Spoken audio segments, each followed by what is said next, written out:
Hello everyone. Today we are going to discuss a new point from the topic called as metabolism, and the topic is EMP pathway. In the previous lecture we have studied some brief introduction about the glycolysis. Glycolysis actually it is in Greek word in which glyco means sugar and lysis means breakdown. So any mechanism by which a sugar is broken down in order to obtain an energy, that mechanism is called as glycolysis. There are different mechanisms by which glucose or any sugar can be broken down or metabolized. One of the common mechanism of glucose metabolism is the EMP pathway. EMP pathway, actually it was the sequence of this pathway was first time given by three scientists, a group of three scientists, Emden, Merov and Parnas. These things we have already discussed in the previous section. So Emden, Merov and Parnas, they have given the sequence of the pathway. That pathway is named as EMP pathway. E stands for Emden, M stands for Merov and P stands for Parnas. Okay. The main purpose of this pathway is to obtain energy after a breakdown of glucose sugar. Okay. In this pathway there are 9 to 10 reactions. Means glucose is converted to pyruvate. If you see the pathway, here the pathway with detailed structure is given. Glucose molecule is converted into 2 molecules of pyruvate, and during this conversion of glucose to pyruvate, 2 molecules of ATP and 2 molecules of reducing energy in the form of NADH are synthesized. So overall yield is directly 2 ATP and 2 NADH are synthesized. This pathway, it is ubiquitous in the sense it is used by almost all kinds of living cells. It is operated in aerobic as well as anaerobic organisms. So one of the most common way of glycolysis is EMP pathway. In this EMP pathway, the substrate is glucose. 9 to 10 reactions are there. All these reactions, म्हणजे ज्या ग्लुकोजचं conversion जेव्हा pyruvate मध्ये होतं, या ज्या 10 reactions आहेत, all these reactions are divided into 2 phases, and these 2 phases are preparatory phase and payoff phase. So all the reactions are divided into 2 phases. Those phases are first preparatory phase and second payoff phase. So there are 2 reactions, 2 phases. All the reactions of EMP pathway are divided into 2 phases. First, that is preparatory phase, and second payoff phase. Why it is called as preparatory phase, or what is the meaning of preparatory phase? Preparatory phase का operate केले जाते? The reason is glucose cannot be directly hydrolyzed. That means we can say glucose is quite resistant to hydrolysis. It cannot be easily hydrolyzed in the form of glucose. Glucose ला आहे तसा breakdown केला जाऊ शकत नाही. Difficult to hydrolyze. त्यामुळे काय की glucose should be converted to suitable form. आणि एकदा तो सुटेबल फॉर्म मध्ये कन्वर्ट केला मग आपण त्याला ब्रेकडाउन करू शकतो. म्हणजेच काय, glucose is prepared for its breakdown. That's why this phase is known as preparatory phase. So what is preparatory phase? The phase in which glucose molecule, which cannot be easily hydrolyzed, is prepared, means it is converted into the suitable form so that it can be cleaved. Okay, this phase is called as preparatory phase. All the reactions in the preparatory phase involve 6 carbon compounds. म्हणजे या phase मध्ये जे काही compounds आहेत ते सगळे 6 carbon असतात. 6 कार्बनचे मॉलिक्युल्स असतात सगळे. त्यामुळे या फेजला 6 कार्बन फेज असं पण म्हणतात. Okay. Another thing about preparatory phase is that in the preparatory phase it is an energy dependent phase. Means या फेज मध्ये ज्या काही 3 ते 4 रिएक्शन्स होणार आहेत, या रिएक्शन्स मध्ये एनर्जी सिंथेसाइज होत नाही, म्हणजे एटीपी सिंथेसाइज होत नाही, एनर्जी रिलीज होत नाही. रादर त्या स्टेजेस होण्यासाठी, त्या रिएक्शन्स कंप्लीट होण्यासाठी या फेज मध्ये एटीपी ची गरज असते. ATP is needed in this phase. So it is an ATP driven और energy dependent phase. Once again I remind you that in preparatory phase ATPs are not synthesized. Rather ATPs are used. Main purpose काय आहे EMP pathwayचा? To synthesize ATP. But ज्या preparatory phase मध्ये सगळ्या reactions आहेत, all those reactions are ATP dependent. म्हणजे इथं ATP invest केली जाणार आहे, ATP यूज केली जाणार आहे. आणि नंतरची जी आपली फेज आहे second phase that is pay of phase. In the payoff phase, all molecules are 3 carbon compounds. Hence, payoff phase is also called as 3 carbon stage. So, preparatory is in 6 carbon stage and payoff is in 3 carbon stage. Second difference between these two, in the payoff phase, ATP is synthesized. Here ATP is used in preparative phase.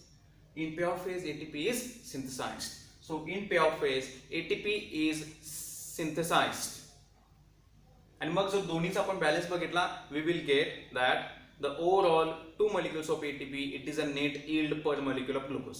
पूर्ण pathway run केल्यानंतर दोन्हीचे सम करून आपण जे finally ATP राहणार आहे that is 2 molecules of ATP per molecule of glucose. So overall all these reactions of EMP pathway are divided into these two phases, preparatory phase and second one that is payoff phase. Okay, understood what is the purpose of preparatory phase and payoff phase. Now let's see all these reactions one by one. I have already drawn the pathway on the board to save the time. Okay, the pathway starts from glucose itself. The substrate of the pathway is glucose. You all know or you all are very well aware that glucose is an hexose sugar. It is simplest sugar. Hexose means it contains 6 carbon compound. It is a 6 carbon compound. Look at this: 1, 2, 3, 4, 5, and this is a 6 carbon. So glucose it is an hexose sugar. Pathway आता आपण start करतोय one by one आपण प्रत्येक reaction बघतोय. हां, board बघून वाटत असेल it is an difficult and complex. Very easy and very interesting concept. Very easy, just concentrate. Now first reaction, that reaction is catalyzed by the enzyme called as hexokinase. Hexokinase kinase, आता एक थोडी hint सांगतो मी तुम्हाला. जेव्हा कधीही कुठल्याही reaction मध्ये फॉस्फेटचा डोनर हा एटीपी असतो, फॉस्फेट डोनेट होणार आहे, इथं कोणतरी ऍक्सेप्ट करणार आहे. जेव्हा कुठल्याही रिएक्शन मध्ये जिथं फॉस्फोरायलेशन होतं, फॉस्फोरायलेशन म्हणजे काय, ऍडिशन ऑफ फॉस्फेट. तर हा जो ऍडिशन ऑफ फॉस्फेट किंवा फॉस्फोरायलेशन होणार आहे, इथं जर फॉस्फेटचा डोनर हा एटीपी असेल तर mind you all the time enzyme is kinase. जेव्हा जेव्हा फॉस्फेटचा डोनर एटीपी असतो तेव्हा एन्झाइम काय असतो, कायनेज. किंवा आपण असं पण म्हणू शकतो जेव्हा एन्झाइम कायनेज आहे त्यावेळी फॉस्फेटचा डोनर कोण असतो, एटीपी असतो. So hexokinase, why it is called hexokinase, because glucose is an hexose sugar. So hexokinase it transfers 1 phosphate from ATP into the 6th carbon of this glucose. This is a 6th carbon. So what is the reaction? It is an phosphorylation of glucose. This reaction is, it is phosphorylation of glucose. First reaction, phosphorylation of glucose. What happens in this particular reaction? On the 6th carbon of glucose and phosphate group is added by the hexokinase. And the phosphate group donate कोण करत येतं, the phosphate group is donated by the ATP. ATP means adenosine triphosphate, आपण already study केलेला. त्या triphosphate मधला जो third phosphate आहे तो हा जो बॉन्ड आहे ब्रेक केला, पायरोफॉस्फेट बॉन्ड असतो तो ब्रेक केला, फॉस्फेट रिलीज झाला. आधी ऑलरेडी ट्रायफॉस्फेट होते, आता एक फॉस्फेट रिलीज झाला, सो एडीपी फॉर्म झाला. सो एटीपी मधून एक फॉस्फेट रिलीज झाला, that phosphate is added on the 6 carbon of glucose. ग्लुकोजचं नोमेनक्लेचर असं असतं बघा, 1, 2, 3, 4, 5 and 6. So on the 6th carbon this phosphate is added and we get that glucose 6 phosphate at this position, CH2OP.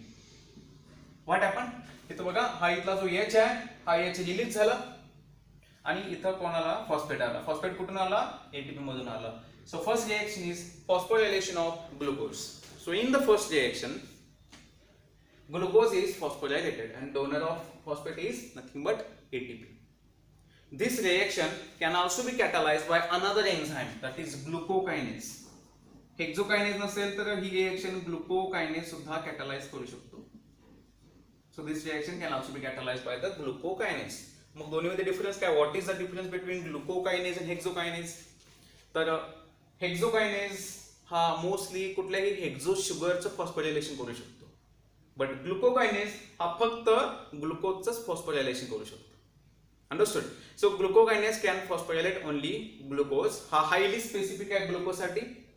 आणि हेक्झोकायनेज हा कुठलाही हेक्झो शुगरचं phosphorylation करू शकतो. म्हणजे आपण याला म्हणू शकतो ब्रॉड त्याची कॅटेगरी आहे. ओके, सो ब्रॉड स्पेसिफिसिटी आहे त्याची.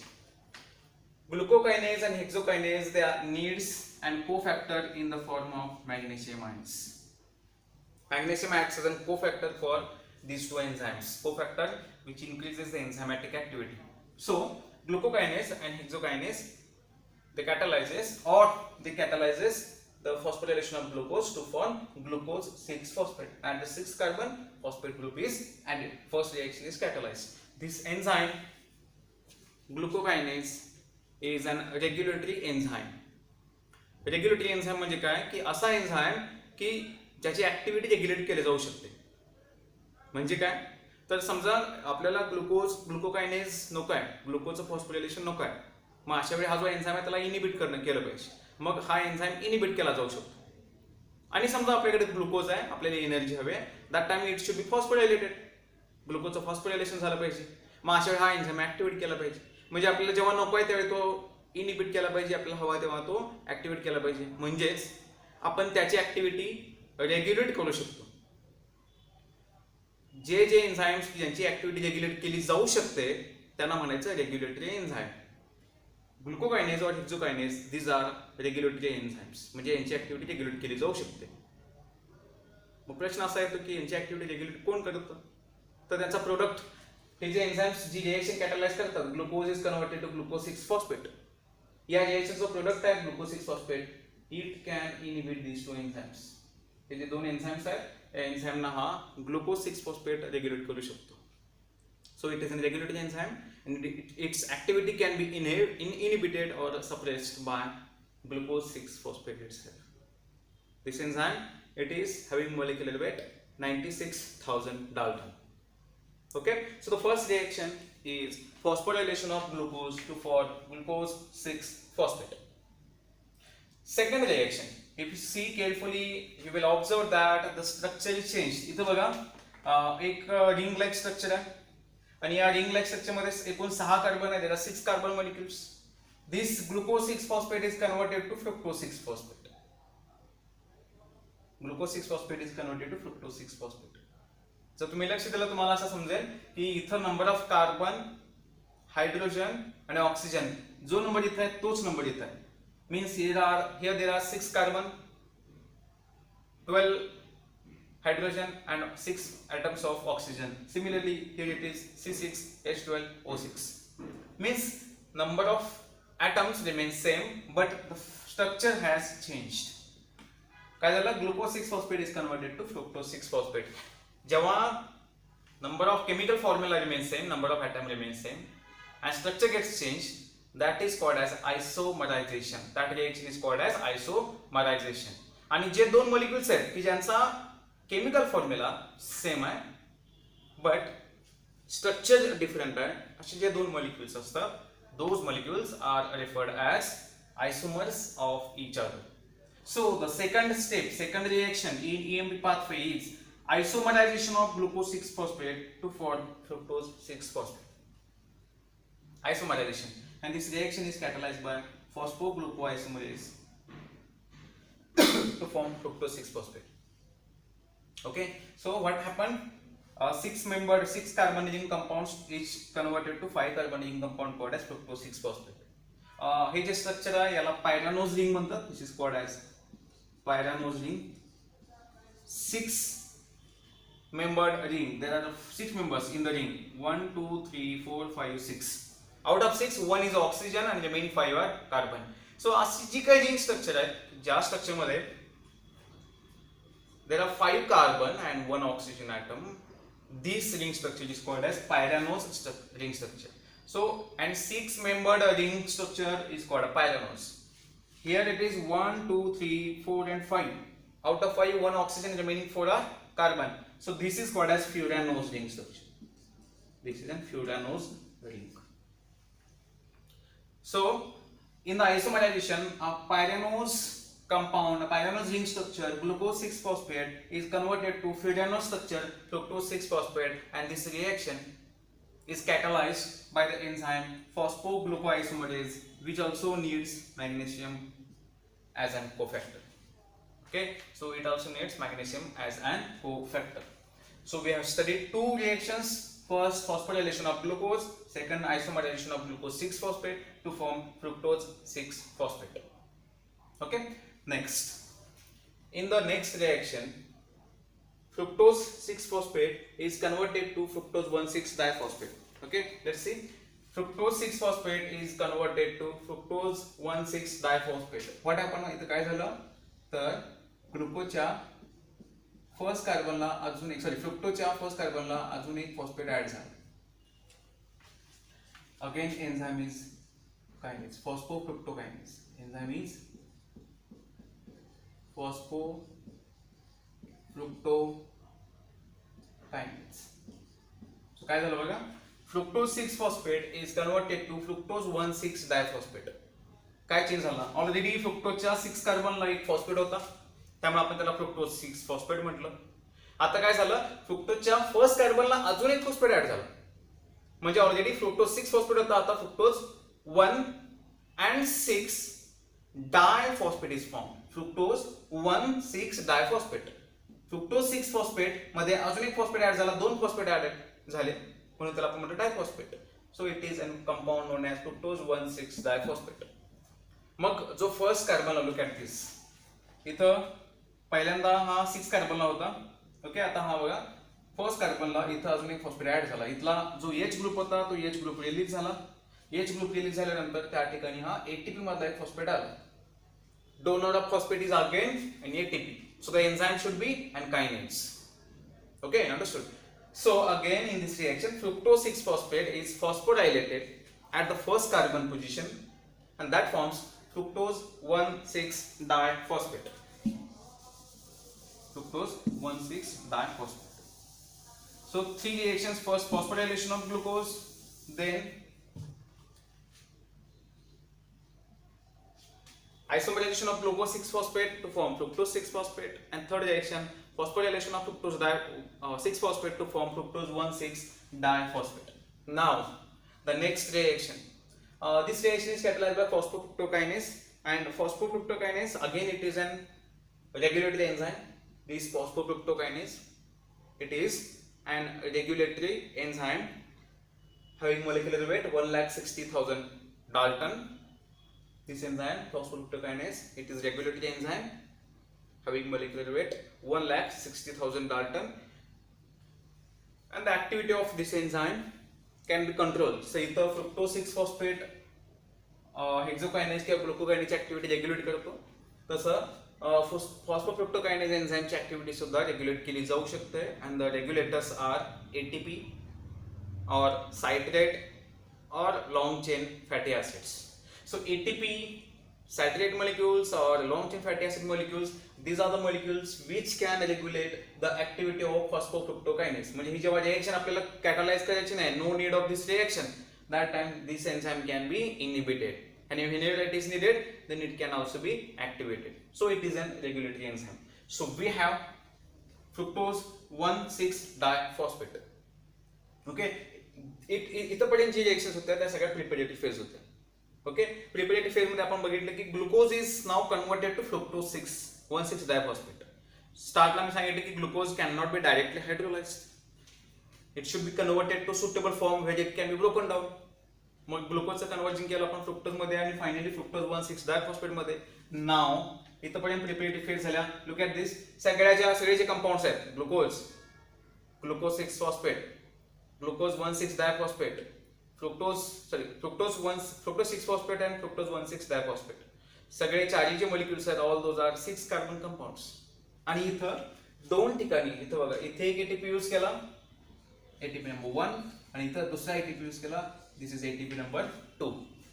सो दोन ATP यूज केले इथं, म्हणजे ATP ड्रिवन फेज आहे, आणि it is an 6 carbon phase, that is called as preparatory phase. आता नाव fructose 1,6-diphosphate is formed, which can be broken down. So preparatory phase finishes. आता preparatory phase मध्ये आपल्याकडे fructose 1,6-diphosphate आहे, which is acted upon by an enzyme called as aldolase. So now the enzyme called as aldolase, it is an enzyme belonging to family lyases. Lyases काय करतो, carbon carbon bond break करतो. So fructose बघा 6 carbon ring compound आहे, त्याचा breakdown करतो into 2 ट्रायोजेस 6. Okay, हा एक carbon, दुसरा कार्बन, तिसरा कार्बन, हे हा वेगळा झाला आणि हा वेगळा झाला. So completely carbon carbon fourth आणि फिफ्थ, थर्ड आणि फोर्थ मधला जो कार्बन बॉन्ड आहे तो बॉन्ड ब्रेक केला. 3 कार्बनचा वेगळा कंपाऊंड, 3 कार्बनचा वेगळा कंपाऊंड फॉर्म झाला. कोण करतो हे? अल्डोलेज. अल्डोलेज काय करतो? It catalyzes next reaction, cleavage of fructose 1,6 diphosphate to form 1 molecule of dihydroxyacetone phosphate and 1 molecule of glyceraldehyde 3-phosphate. काय झालं? फ्रुक्टोजचं क्लिवेज झालं. फ्रुक्टोजचं क्लिवेज झालं, असं क्लिवेज झालं. क्लिवेज झाल्यानंतर ग्लिसरॉल्डेहाइड 3-phosphate एक फॉर्म झाला. Look at this 1 2 3 ट्रायोड्स and dihydroxyacetone phosphate which is also an 1 2 3 triodes. 3 carbon compound dihydroxyacetone phosphate and another 3 carbon compound glyceraldehyde 3-phosphate is formed. This reaction is catalyzed by the aldolase enzyme. Aldolase enzyme चे पुन्हा 2 types आहेत. Class 1 aldolase. Class 1 aldolase is also called as animal aldolase, having molecular weight approximately 1,60,000 Dalton. And class 1 aldolase, it can form Schiff's base. It can form Schiff's base. So there are 2 types of aldolase, class 1 aldolase and class 2 aldolase. Class 1 aldolase is also known as animal aldolase, which can form Schiff's base, NH group can be formed. And second aldolase is class 2 aldolase. Class 2 aldolase is also known as bacterial aldolase, means it is found in the bacteria. And this bacterial aldolase, it cannot form Schiff's base. Bacterial aldolase cannot form Schiff's base, having molecular weight 65,000 Dalton, approx 65,000 Dalton. So aldolase catalyzes cleavage of fructose 1,6 diphosphate to form dihydroxyacetone phosphate and glyceraldehyde 3-phosphate. आता बघा, हे 2 compound form झाले, 3 carbon compound आहेत हे. Now these 2 compounds can be interconverted to each other. Look at this. It is a reversible reaction. That means glyceraldehyde 3-phosphate can be converted to dihydroxyacetone phosphate. Likewise, dihydroxyacetone phosphate can be converted to glyceraldehyde 3-phosphate. म्हणजे दोघं एकमेकांमध्ये conversion केलं जाऊ शकतं. पण mostly काय होतं की dihydroxyacetone phosphate हा glyceraldehyde मध्ये कन्वर्ट होतो. म्हणजे आपल्याला या रिएक्शनच्या एंडला काय मिळालं? एक glyceraldehyde 3-phosphate ऑलरेडी मिळालं. ओके, दुसरं काय झालं? डायहायड्रॉक्सीऍसिटोन फॉस्फेट सुद्धा त्याचं कन्वर्जन कशामध्ये होतं? ग्लिसरॉल्डेहाइड 3-phosphate मध्ये होतं. कारण एनर्जी एवढी रिलीज होते की डायहायड्रॉक्सीऍसिटोन फॉस्फेटचं कन्वर्जन पुढे ग्लिसरॉल्डेहाइड मध्ये केलं जाऊ शकतं. त्यामुळे ऑलरेडी एक ग्लिसरॉल्डेहाइड फॉर्म झाला होता आणि याचं कन्वर्जन परत अजून एक ग्लिसरॉल्डेहाइड मध्ये झालं. So now we get 2 molecules of glyceraldehyde 3-phosphate. मी इथे लिहित नाही, पण तुम्ही समजून घ्या की 2 molecules of glyceraldehyde 3-phosphate are formed. Okay, next reaction. Now we have 2 molecules of glyceraldehyde 3-phosphate. Now what happens in the next reaction? In the next reaction, it is called oxidation of glyceraldehyde 3-phosphate. Next reaction is called oxidation of glyceraldehyde 3-phosphate. आपल्याला माहिती की oxidation आणि reduction 2 terms असतात. Oxidation म्हणजे काय? either addition of oxygen or removal of hydrogen. That is called oxidation. आणि याचे exactly opposite काय असतं? रिडक्शन. रिडक्शन मध्ये काय होतं? Either addition of hydrogen or removal of oxygen. Okay, म्हणजे ऑक्सिडेशन मध्ये ऑक्सिजन ऍड होतो, रिडक्शन मध्ये ऑक्सिजन रिमूव्ह होतो. ऑक्सिडेशन मध्ये हायड्रोजन रिमूव्ह होतो, रिडक्शन मध्ये हायड्रोजन ऍड होतो. So either addition of oxygen or removal of hydrogen, that is called oxidation. So let's see. This glyceraldehyde 3-phosphate undergoes oxidation, and this oxidation reaction is catalyzed by the enzyme glyceraldehyde 3-phosphate dehydrogenase. Oxidation of glyceraldehyde 3-phosphate is catalyzed by glyceraldehyde 3-phosphate dehydrogenase. या reaction मध्ये काय होतं बघा. आता या reaction मध्ये येतं बघा, इथं एक हायड्रोजन आहे, हा जो हायड्रोजन आहे, हा हायड्रोजन रिलीज केला जातो. हा हायड्रोजन काय झाला? रिलीज झाला. आणि हायड्रोजन रिलीज झाल्यामुळे तिथं काय होतं? इथं फॉस्फेट ग्रुप ऍड केला जातो. इथं एक फॉस्फेट ग्रुप ऍड झाला. पी इथला जो हायड्रोजन ग्रुप आहे तो हायड्रोजन ग्रुप रिलीज झाला ग्लिसरॉल मधला आणि त्या ठिकाणी कोण आला तर एक फॉस्फेट ग्रुप ऍड झाला. Now we have 1,3 डायफॉस्फोग्लिसरेट. आधी आपल्याकडे ग्लिसरॉल 3 फॉस्फेट होता. आता इथला जो हायड्रोजन आहे तो हायड्रोजन रिलीज झाला. हायड्रोजन रिलीज झाल्यानंतर त्या ठिकाणी कोणाला फॉस्फेट ग्रुप आला आणि हा जो फॉस्फेट आहे तो फर्स्ट कार्बनला जाऊन बाइंड करतो. So now we get 1,3 phosphoglycerate. Understood? This reaction is catalyzed by glycerolate 3 dehydrogenase. याला ऑक्सिडेशन का म्हटलं कारण हायड्रोजन जो आहे तो हायड्रोजन रिलीज झाला इथला आणि म्हणून काय झालं हा जो अल्डिहाइड ग्रुप होता बघा CHO ग्लिसरॉलेट मध्ये हा जो अल्डिहाइड ग्रुप होता या अल्डिहाइड ग्रुपचं ऑक्सिडेशन झालं हायड्रोजन रिलीज झाला त्या ठिकाणी फॉस्फेट येऊन ऍड झाला. So oxidation of glycerolate 3 phosphate yields 1,3 diphosphoglycerate. Okay, 1,3 diphosphoglycerate. It is an enzyme having molecular weight 1,40,000 Dalton. Molecular weight is 1,40,000 Dalton. Okay, इथं काय झालं बघा जो हायड्रोजन रिलीज झाला that hydrogen is accepted by NAD molecule and that gets reduced to form 2 NADH plus H plus 2H plus. So the hydrogen release झाला that is accepted by NAD. अजून एक hint सांगतो मी तुम्हाला एन्झाईमच्या बाबतीत. जेव्हा कधी enzyme डिहायड्रोजिनेज असतो डिहायड्रोजिनेजला कोफॅक्टर लागतात आणि ते ऑर्गॅनिक कोफॅक्टर ज्याला आपण म्हणतो की कोएन्झाइम्स ते एक तर NAD असतो किंवा FAD असतो. ओके सो इथं बघा जेव्हा डिहायड्रोजन एन्झाईम होतो त्यावेळी डेफिनेटली इथं एक तर NAD चं कन्वर्जन NADH मध्ये होतं किंवा रिव्हर्सिबल NADH टू NADS होतं. So here in this reaction the hydrogen release accepted by NAD and that forms 2 NADH. Overall या रिएक्शन नंतर आपल्याला 1,3 डायफॉस्फोग्लिसरेट मिळाले. मग तुम्हाला प्रश्न पडला असेल की 2 कसं काय तर ऍक्च्युअली आपल्याकडे ग्लिसरॉलेट किती होते 2 दोघांचे 2 हायड्रोजन रिलीज झाले 2 फॉस्फेट त्याच्यामध्ये ऍड झाले मग आपल्याकडे 2 1,3 डायफॉस्फोग्लिसरेटचे मॉलिक्युल्स अवेलेबल झालेले. So we get 2 molecules of 1,3 diphosphoglycerate. Okay, now in the next reaction, a very important reaction of this pathway. In the next reaction, there is a transfer of phosphate group. Actually, there is a dephosphorylation. काय होतं बघा इथं 1,3 डायफॉस्फोग्लिसरेट is converted to 3 phosphoglycerate. 2 molecules of 1,3 डायफॉस्फोग्लिसरेट converted to 2 molecules of 3 phosphoglycerate. How exactly this happens? काय झालं बघा इथं इथं जो पहिला कार्बनचा फॉस्फेट ग्रुप होता तो फॉस्फेट ग्रुप कशामध्ये ट्रान्सफर झाला ADP मध्ये. आपल्याकडे हे मॉलिक्युल्स किती आहेत 2 मग किती फॉस्फेट रिलीज झाले 2 फॉस्फेट या ADP मध्ये ऍड झाले आणि काय फॉर्म झाला 2 molecules of ATP चा form. Now we get 2 molecules of ATP. What happen once again I repeat the first carbon phosphate group from 2 1,3 diphosphoglycerate जे आपल्याकडे 2 1,3 डायफॉस्फोग्लिसरेटचे मॉलिक्युल्स आहेत त्याचा फर्स्ट कार्बनचा हा जो फॉस्फेट आहे तो फॉस्फेट रिलीज झाला त्याच्यामध्ये ऍड झाला तर ADP मध्ये ट्रान्सफर केला गेला by the enzyme called as phosphoglycerate kinase. By the enzyme called as phosphoglycerate kinase. It is an reversible reaction.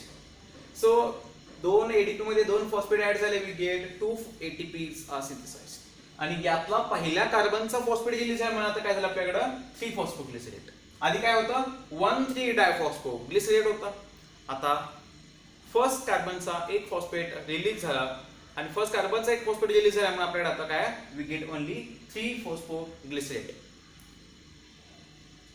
This is and first energy yielding reaction of EMP pathway आणि या रिएक्शनला आपण इथं substrate level phosphorylation पण म्हणतो. This reaction is called as substrate level phosphorylation. Substrate level phosphorylation म्हणजे काय आपण नंतर बघणार आहे. We will see it in detail later on. आता फक्त लक्षात ठेवा की कन्वर्जन ऑफ 1,3 डायफॉस्फोग्लिसरेट इथं conversion of 1,3 diphosphoglycerate to 3 phosphoglycerate yields 2 molecules of ATP. This reaction is called substrate level phosphorylation, which is the first energy yielding reaction of this pathway. Understood? Okay. Now next. In the next reaction, you will see that 3 phosphoglycerate is converted to 2 phosphoglycerate. म्हणजे काय झालं बघा जो third कार्बनचा phosphate होता तो आला second कार्बनला. बघा इथला हा फॉस्फेट ग्रुप इथे गेला इथला OH कडे आला. Means there is exchange of groups. Phosphate group is transferred to second carbon and OH group is transferred to third carbon. So बघा स्ट्रक्चर चेंज झालं, 3-phosphoglycerate is converted to 2-phosphoglycerate. Structure change झालं but chemical formula remains same. म्हणजे काय, कुठली reaction ही isomerization. So the next reaction title is isomerization of 3-phosphoglycerate to 2-phosphoglycerate, and the enzyme catalyzing this reaction is phosphoglyceromutase. This reaction is catalyzed by enzyme phosphoglyceromutase. So the enzyme phosphoglyceromutase catalyzes isomerization, means transfer of phosphate group to second carbon so as to form 2-phosphoglycerate. So 2-phosphoglycerate is formed. Okay, now next reaction is dehydration of 2-phosphoglycerate. जो 2-phosphoglycerate form झाला त्याचं काय होतं, dehydration होतं, म्हणजे त्यातून एक water molecule release होतो. लेट्स सी, इथं बघा हा जो एक OH ग्रुप आहे, हा OH ग्रुप आणि इथला हा H ग्रुप, H2O म्हणजे वॉटर मॉलिक्यूल काय झाला, रिलीज झाला. हा OH आणि हा H2O काय झाला, रिलीज झाला. This reaction is catalyzed by the enzyme called as enolase. Okay, so enolase catalyzes dehydration, removal of water from 2-phosphoglycerate. As a result, काय झालं बघा, हा H गेला, हा OH गेला, we get an phosphoenol pyruvate. We get an phosphoenol pyruvate. जो phosphoenol pyruvate आहे त्याच्यापासून रिव्हर्स पाथवे असा केला जाऊ शकतो आणि ग्लुकोज सुद्धा फॉर्म केला जाऊ शकतो. त्या मेकॅनिझमला आपण ग्लुकोनिओजेनेसिस पण म्हणतो, तो भाग वेगळा. So here phosphoenol pyruvate is formed by the dehydration of 2-phosphoglycerate. Okay, next we get 2 molecules of phosphoenol pyruvate. Now what happens in the next reaction? Next reaction is again if you see it is a transfer of phosphate group. काय होतं बघा, इथं हा जो second कार्बनचा phosphate group आहे, phosphoenol pyruvate आहे, इनॉल group आहे याच्यामध्ये. यातला हा जो सेकंड कार्बनचा जो फॉस्फेट आहे that is removed and transferred into ADP. ADP मध्ये हा फॉस्फेट ग्रुप ट्रान्सफर केला. सो काय मिळणार आपल्याला इथं, ATP. एकूण याचे 2 मोलिक्युल्स ते 2 म्हणजे 2 फॉस्फेट रिलीज झाले, 2 ADP मध्ये 2 फॉस्फेट ग्रुप ऍड झाले, we get 2 molecules of ATPs. Okay, so transfer of phosphate from second carbon to ADP. This reaction it again involves formation of 2 molecules of ATPs. As the phosphate group is transferred, we get and 2 molecules of pyruvate. Finally, phosphoenol pyruvateचं dephosphorylation झालं, phosphate group remove झाला आणि त्यामुळे काय झालं, जो compound form झाला इथे double bond establish झाला बघ, डबल बॉन्ड एस्टॅब्लिश झाला कारण हा फॉस्फेट रिलीज झाला, कार्बनची व्हॅलेन्सी फुलफिल करायचे. सो इथे डबल बॉन्ड एस्टॅब्लिश झाला, एक हायड्रोजन आला तो CH3 मध्ये, म्हणजे एक हायड्रोजन इथे गेला CH2 मध्ये, काय फॉर्म झाला, CH3 फॉर्म झाला आणि इथे डबल बॉन्ड एस्टॅब्लिश झाला, हा फॉस्फेट रिलीज झाला, ATP मध्ये तो आता इन्व्हॉल्व झालेला आहे. That time we get and 2 molecules of pyruvate. Again 2 molecules of ATPs are synthesized by the enzyme called as pyruvate kinase. This reaction is catalyzed by pyruvate kinase. So we get 2 molecules of ATP again synthesized. Again it is an example of substrate level phosphorylation. This reaction it is an example of substrate level phosphorylation. So finally we get 2 molecules of pyruvate. Okay, so this was a sequence of EMP pathway. In brief मध्ये मी पुन्हा एकदा revise करतो what happens. In the first reaction, glucose is converted to glucose 6-phosphate, means glucose is phosphorylated. ग्लुकोजच्या 6 कार्बनला एक phosphate add झाला, glucose 6-phosphate form झाला. This reaction is catalyzed by the enzyme called as glucokinase or hexokinase, which equals magnesium. In the next reaction, glucose 6-phosphate is isomerized and forms fructose 6-phosphate. This reaction is catalyzed by phosphoglucoisomerase. Fructose 6-phosphate undergoes phosphorylation. पुन्हा ATP मधून एक phosphate add केला, that forms fructose 1,6-diphosphate. Preparative phase इथं संपते. मग fructose 1,6-diphosphate cleavage होतं, कोण करतो, अल्डोलेज, आणि काय मिळतो, डायहायड्रॉक्सी ऍसिटम फॉस्फेट अँड ग्लिसरॉल 3-phosphate. हे दोघंही एकमेकांमध्ये कन्वर्ट होऊ शकतात. Overall this dihydroxyacetone phosphate get converted to glyceraldehyde and we get 2 molecules of glyceraldehyde 3-phosphate. Okay, this 2 molecules of glyceraldehyde 3-phosphate undergoes oxidation. हा त्याचा जो अल्डिहाइड ग्रुप आहे याचं ऑक्सिडेशन होतं आणि ऑक्सिडेशन झाल्यानंतर एक फॉस्फेट ग्रुप ऍड होतो दॅट फॉर्म्स 1,3-डायफॉस्फोग्लिसरेट. 1,3-डायफॉस्फेट मधलं काय होतं आता, तर जो फर्स्ट कार्बनचा फॉस्फेट आहे तो रिमूव्ह होतो, डिफॉस्फोरायलेशन होतं, आणि रिमूव्ह झालेला फॉस्फेट एडीपी मध्ये ऍड होतो. We get 2 molecules of ATP. This reaction is called as substrate level phosphorylation. 3-phosphoglycerate चं आयसोमरायझेशन होतं, थर्ड कार्बनचा फॉस्फेट सेकंड कार्बनला येतो, that forms 2-phosphoglycerate. 2-phosphoglycerate undergoes a dehydration reaction, water molecule is released, this CH and this OH is released, and that forms phosphoenol pyruvate. Finally, phosphoenol pyruvate again undergoes a dephosphorylation, remove a phosphate group, and that forms 2 molecules of pyruvate plus 2 molecules of ATP. So तुम्ही आता बघितलं, तुम्हाला समजेल की या pathway मध्ये एकूण ATP किती यूज केलाय. एटीपी यूज किती केलाय, तर एटीपी इथे एक यूज केलाय आणि दुसरा एटीपी हा इथे यूज केलाय. So overall in this pathway 2 molecules of ATP are utilized. आणि एटीपी सिंथेसाइज किती झालाय बघा, एटीपी इथं 2 सिंथेसाइज झाले आणि इथं 2 सिंथेसाइज झाले, म्हणजे ओव्हरऑल सिंथेसिस 4 आणि utilisation 2. So 4 - 2 remaining 2. So only 2 molecules of ATP we get per molecule of glucose. So net reaction कशी काढू शकतो आपण, 1 glucose gives 2 molecules of ATP plus 2 molecules of pyruvate. Understood? So this is all about the EMP pathway. Glycolysis, glucose is broken down into pyruvate. या पाथवेला आपण एम्फिबोलिक pathway पण म्हणतो, कारण याच्यामध्ये कॅटाबोलिझम पण होतो आणि अनाबोलिझम पण होतं. एटीपी पायरुवेट सिंथेसाइज होतात, तर ग्लुकोज ब्रेक होतो, त्यामुळे याला आपण एम्फिबोलिक पाथवे असं सुद्धा म्हणतो. So this is all about the EMP pathway. Okay, understood. Thank you.